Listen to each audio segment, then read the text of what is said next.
we must be among the very few people who care about this particular fact. It's a long drum roll. We've got a few months to wait. And welcome to Slator Pod episode 81, which is the best episode to do a solo episode. It's just you and me today, Esther. It is. Yes, that's great. It's a proud moment in the history of Slator. We published, after months of hard work, our video localization report yesterday. How does it feel? Feels good. Yeah. I'm looking forward to talking about it. Running a briefing and seeing what people think. Absolutely. This was one of the, for me, it was one of the most anticipated reports we've done in a while. Obviously the market report is huge, but this one, such a complicated field. We've been working on this for a long time. Like initially, I think we thought about a year ago, we're going to do a kind of a follow-up to the media localization report, but then we felt it was a little bit too narrow. So we started thinking about other ways to cover the space. And I think now we've come up with a fantastic framework, which you're going to share with us in a second. And other than video log, we're going to talk about TransPerfect's Blowout quarter. These guys just, keep growing. And we tripled down on life sciences and medtech with an acquisition in Germany/Greece. But first, Esther, we want to know about video localization. So are we talking about YouTube subtitles, or what's the video in video localization? What's the scope of this whole thing? Yeah, it's a really good question. I think it's one that obviously everyone's keen to know. You mentioned their media localization, which we do cover, in some depth in the report. But I mean, I think we are taking somewhat of a new angle on it, trying to draw together some different applications of video because, we're using video in pretty much all walks of life. It's become ubiquitous across, lots of different sectors, etc. But I mean, I think if you take the case of SlatorCon, so, we've got SlatorCon coming up in September, for example. We have SlatorCon coming up. We have our event. Last time, we had, it's a live event, got participants from across the industry, great, fantastic, etc. But last time I think we had AI Media, wasn't it, who was providing captioning. I think that wasn't the first one. Might have been the one before. I think it was the one before. No, not last year, but then maybe late last year. Anyway, we had AI Media doing So I mean, in terms of making that event accessible to everybody, our participants, both during the event, so the people who can actually join live on the Hopin video platform, conferencing platform. You might want to make it accessible to people during the event, but then equally after the event. So we record the sessions and we can make them available on demand to, whoever wants to download, log in, access them, etc. I mean, there's a couple of ways of doing that. So like I said, during the event, if you're wanting to add language capabilities, one way of doing that would be to have remote simultaneous interpreting. So that's one of the kind of services and niches that we look at in the report. And the other way... So that would be the Kudo, the Interprefy, the Interactio. Yeah, and a ton more. Qua, Pexit, a whole ton of them. So one way would be to add the interpreting, so the kind of audio element, speech-based translation, if you want to call it that. And then the other way would be to add live translated captions. And we've spoken a little bit about this live translated captions or live translated captioning on this podcast previously. We were discussing, I think, different platforms not necessarily always having multilingual options or some only doing same language live captioning. But there are providers out there like AI Media, like Verbit, like, a number of other ones that will do live translated captions. So they will put your words on the screen, caption them live into whatever languages you want. So that's sort of the one element of what the report focuses on, is the kind of live element, live events, meetings, and the other dimension is what happens after. So the pre-recorded. So after our SlatorCon event has been recorded, like I said, we might want to upload it somewhere, make the video accessible. Available and accessible. So we could choose for example, to add subtitles to those videos in different languages.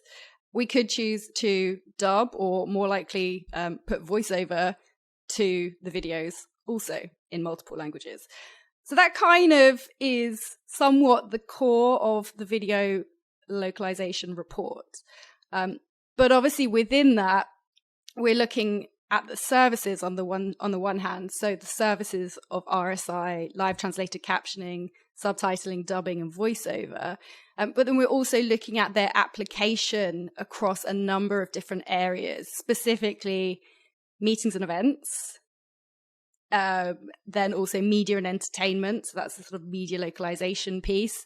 And then also training and education. So these we think are kind of the primary markets, primary areas of application and demand really for those language-related audiovisual services. So what he walked us through now was basically the meetings and events part here, yeah, right? And it's a great example in terms of like the services that we would have considered, or that we considered for this particular report, because it's always challenging. Where do you draw the line, right? Yeah. If you focus solely on what historically has been known as media localization, right? You'd only do subtitling and dubbing, like maybe feature access, film, but yeah, maybe some, yeah, but probably, but media localization in my head would just be subtitling and dubbing, and that's kind of historically the separate industry, etc. But I think this is all starting to converge, and I think it would have been too narrow to just go and, hey, here is Hollywood studios that are buying dubbing services from the traditional dubbing providers. Well, I think the market itself is expanding, you know, and I think it, like you say, it's pretty narrow to focus solely on media localization, even though it is, you know, an established and bona fide niche in and of itself. However, I think when you start to introduce the element of corporate video localization, video for communication in business, whether that's recorded messages or whether it's, you know, spinning up a Zoom meeting to discuss with employees, all of that is kind of incorporated into, this convergence and really what we're trying to unpack with the report. Also, when you look at it from an outsider's point of view, let's say I meet somebody and I try to explain to them, like somebody who's not in the industry remotely, you know, but who's smart. I mean, if you try to explain to somebody like that, okay, hang on, there is companies that do the subtitling for feature film, but then there's a completely different company that doesn't consider itself in the same space that would live caption a conference. And hey, hang on. And then there's another company that's doing, and that also considers itself to be in a completely different part of the industry that's doing the remote simultaneous interpreting. That person would be like, what do you mean? Like, seems kind of all the same-ish type of service, right? I think it depends though, because I think on the one hand, these are kind of B2C services because there are end users and end consumers of subtitling, dubbing, etc. But then on the other hand, you have the companies and you've got the buyers who are actually ordering or facilitating these services to be used. I think, you know, we've spoken many times about, for example, in media localization, the specific requirements and challenges that some of the Hollywood studios or, you know, the streaming giants might have and how that's different. That will be in turn very different from, you know, a mid-sized business that wants to subtitle or provide voiceover for some kind of e-learning project that it's doing. But the company that we're going to talk about after this, TransPerfect, I mean, they're basically saying, well, you know what? We do clinical translation. We do dubbing. We have a few studios, right? And if you come to us for e-learning, subtitling, happy to do that too. And the voiceover, we'll throw that in as well. So I guess there are now large super agency players that are going across all of these elements, right? Sure. And so I'm kind of like refuting my earlier point that those are all only in their niches. But then again, those individual niches are all, I mean, some of these companies wouldn't consider going into these other services, which from a naive outsider's point of view, you'd consider to be very much in the same line, right? So let's tie this back. So not sure if we already mentioned the size of the market. So it's what did it come up for the entire size of this market, how we're carving it out? Yeah, absolutely. So it's almost $5 billion in 2021, $5 billion. So $4.97 billion in 2021. And that is the market that we kind of carved out was, like I said, media, entertainment, training and education, meetings and events. And the services and specifically those services, which are audio, visual, so dubbing, subtitling, voiceover, live translated captioning, and RSI. Fantastic. So, and that would be roughly 20% of the entire language industry, which in my view makes a lot of sense. And you see that it's a very, very large, but also very, very complex market. That's why you probably haven't seen until very recently players that are taking on the entire pie, because it's technically, it's tricky from a linguist point of view. It's very tricky. I mean, an interpreter that can do remote simultaneous interpreting, very, very different from the re-speaker for live captioning. Remember when we had AI media? I mean, basically it was re-spoken. So somebody would speak and re-speak what you're saying and because the system is very much trained to their voice, the live captioning would be extremely good, right? And then obviously dubbing actors and subtitlers is a completely different kind of set of linguistic professionals again. So very, very interesting, very large market, very I would also just make the point that, it's very much a market that's in flux. So, on the one hand, you can talk about the niches, you can talk about people who are doing more than one or multiple of these services in multiple areas. But I think it is changing and it is shifting. And likewise, there's a massive influx of, tech startups, some of which we've had on this podcast that are either focusing on subtitling or machine dubbing. So, we do also look at some of the research, the intense research that's happening within, ASR and machine translation, but really as they pertain to video use cases. But then also things like machine dubbing, speech to speech, speech to text, text to speech, and try and unpack some of the ways that these technologies are being adopted and advanced by industry participants as well. So we do cover some of the tech players as well in there, the younger startup-y ones. Yeah. But it's incredibly fast moving. And I think this is one of the reasons that, the report maybe took longer to write than others, because you put it down for a week and then suddenly something's changed. So I think this really is trying to draw a boundary or delineate a market as we see it now and kind of point to some of the drivers, some of the trends and some of what we see happening going forward. Yeah, but I think it's great that we published it now and not a year ago, because I think there's a lot of stuff that happened over the past year that was, especially in like the speech recognition, the synthetic voice, which, I've said many times, I find one of the most fascinating parts of this whole game here. So, I think a year ago, they were at a very different point, and there's been a lot happening in terms of tech. We had Synthesia on the podcast. This wasn't really that productized a year ago. So now it is, and now it's just going to increase, but it's here now, right? So it's great we had them in. Look, fantastic. We're going to have a video localization panel also at SlatorCon Remote, right? Which we're now putting together. So join us there as well. And of course, go download the report. Or if you want to get access to literally every single report we've ever written, get one of those strategy packages and, drown in PDFs, drown in what's now like a library of language industry research. At some point, we should figure out how to make it a little more selective in terms of access. Videotize it.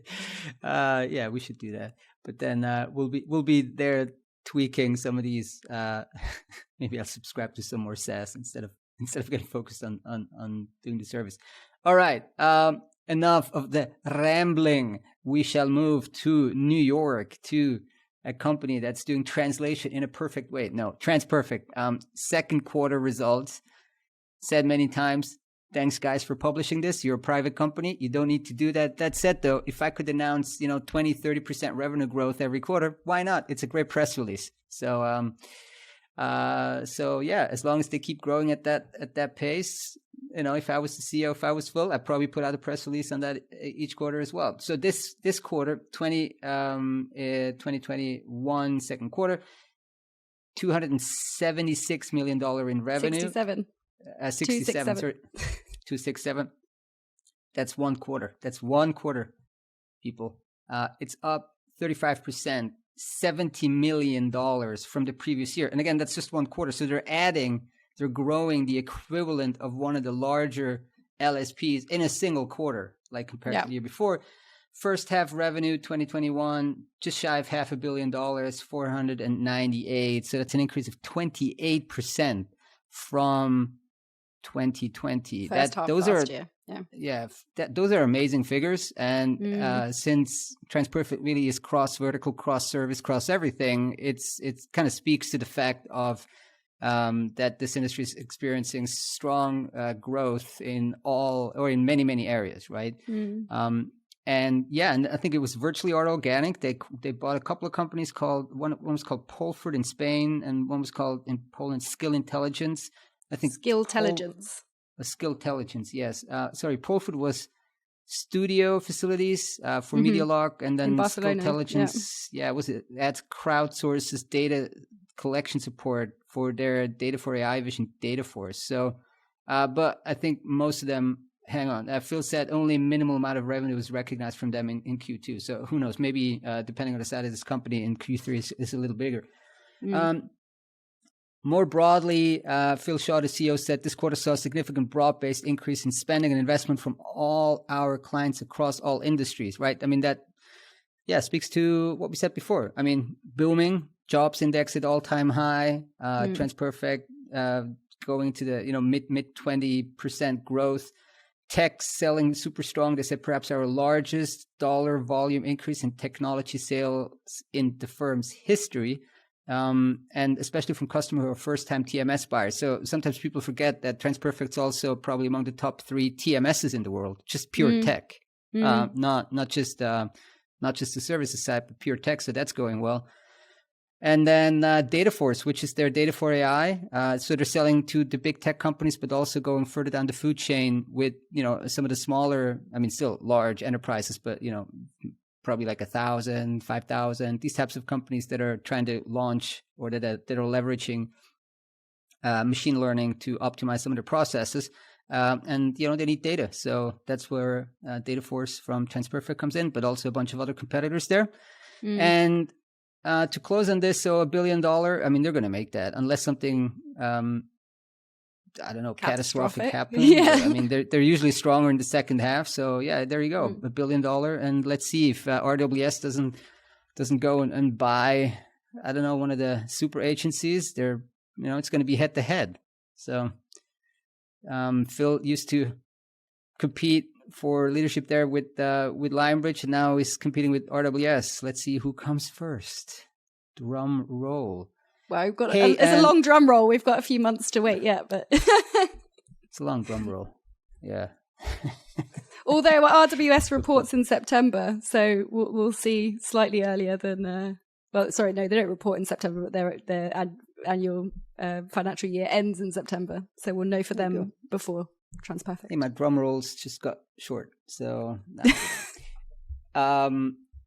we must be among the very few people who care about this particular fact, maybe particular trivia, other than the TransPerfect and RWS PR department. All right, moving on. Shareholders probably care more about the EBITDA, what's coming at down in the bottom line, right? Cool. So we acquired NLG, a roughly $25 million Germany-based but Greece-operated LSP in the medical device space. And we spoke to Smith Ewell, the CEO of Welocalize. He said that this was like it was the first M&A process that was virtually like 100% virtual without meeting the company's founders or owners face to face. This is the new normal. You're doing this over Zoom. And Welocalize, how many acquisitions have they done? A bunch, right? It's a lot. I think it's, nearly 20. 19, wow. I think this was their 19th. And this is they've already acquired a couple other life sciences companies, right? So this is the second, the third? I think it's the third they've done in the life sciences space. All right. Yes. What's the so they're becoming a big player now with this one? In what's the total size I mean, of their life sciences it's pretty business? interesting because they were saying, I mean, obviously they're not required to disclose exactly how much they have of revenues in across each vertical, but Welocalize said that this acquisition basically sees them expand their life sciences business to around 50 million annually, 50 million in revenues, and roughly half of that would come from NLG. So they're doubling the size. Yeah, NLG was mostly on the medical device. Yeah, and I think Welocalize's existing life sciences business is more kind of on the CRO, like the clinical research organization, the clinical side. So that's a nice complementary. Yeah. And so NLG's co-owners, Kostas Kravas and Michael Utley, Kravas being based in Thessaloniki in Greece, which is, I think, also where most of the company's staff is at, and Utley is based in Germany, where the company is officially headquartered, right? They did not, as usual, not disclose how much they paid, but in terms of the financing for deals like that, as Welocalize CEO, he pointed out that some of these super agencies now have a lot of financial firepower. I mean, you can fund acquisitions via debt. It's very cheap to I mean, the debt funding is still extremely cheap at the moment, right? So it's easy to fund a lot of these deals via debt. That's great. And technology, NLG has like a client review portal where clients can interact with the final product in context. It's probably for all these kind of complicated manuals, PDF, InDesign type of manuals that you want to see. That's pretty in interesting, context. I think. That side it of is, things. yeah. Yeah, the layouting and everything. Layouting, especially like when you have like these in-country reviewers. I vaguely remember this being a big problem. Like you would have to send them like a PDF, they mark it up, they send it back, and blah blah blah. I mean, if you have like an in-context review tool, that's quite powerful. They'll move NLG off of Plunet, which is their current TMS, into Welocalize's quite powerful ERP type of TMS like system called Pantheon, which they rolled out over the past 2 to 3 years, and it's they have the entire company on it now. A lot of the previous acquisitions are now consolidated onto that Pantheon tool.